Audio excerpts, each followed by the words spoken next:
அனைவருக்குமே வணக்கம். சற்று முன் கிடைத்திருக்கக்கூடிய ஒரு மிக மிக முக்கியமான செய்தி ஒன்று வெளியாகியுள்ளது.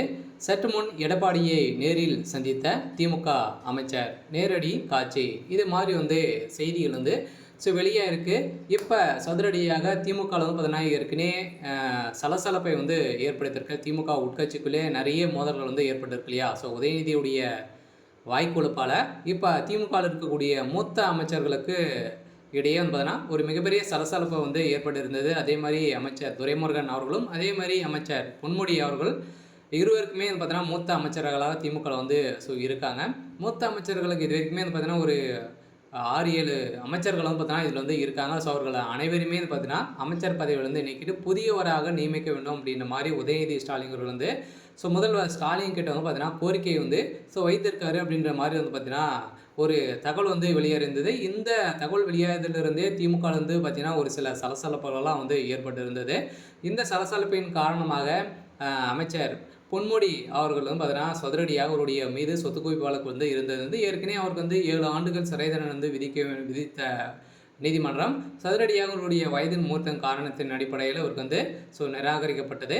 இதைத் தொடர்ந்து இப்போ மீண்டும் பொன்முடி அவர்கள் அமைச்சராக பொறுப்பேற்றிருந்த நிலையில் மீண்டும் அதிரடியாகவும் பார்த்தீங்கன்னா திமுகவுடைய அமைச்சரவையிலிருந்து அமைச்சர் பொன்முடி அவர்கள் நீக்கப்பட்ட சம்பவம் பரபரப்பை ஏற்படுத்தியிருந்தது.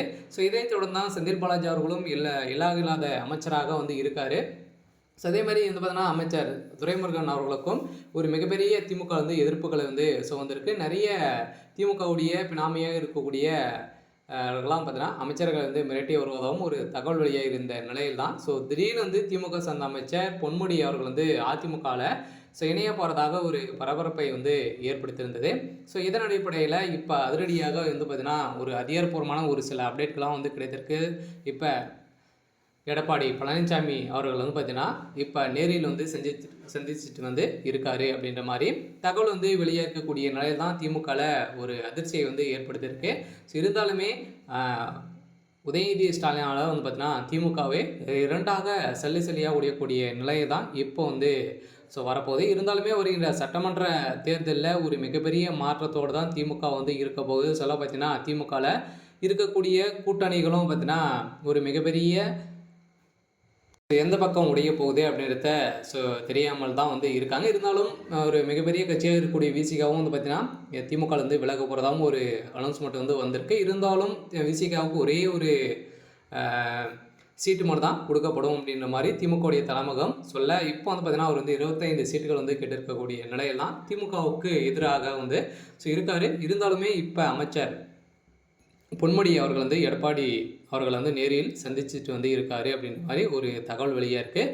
இருந்தாலுமே என்ன நடக்க போகுது அப்படின்றத வெயிட் பண்ணி பார்க்கலாம். இது மாதிரி செய்திகளை தெரிஞ்சுக்கணும் அப்படின்னா மறக்காமல் நம்மளுடைய சேனலை சப்ஸ்கிரைப் பண்ணி சப்போர்ட் பண்ணுங்கள். தேங்க்யூ.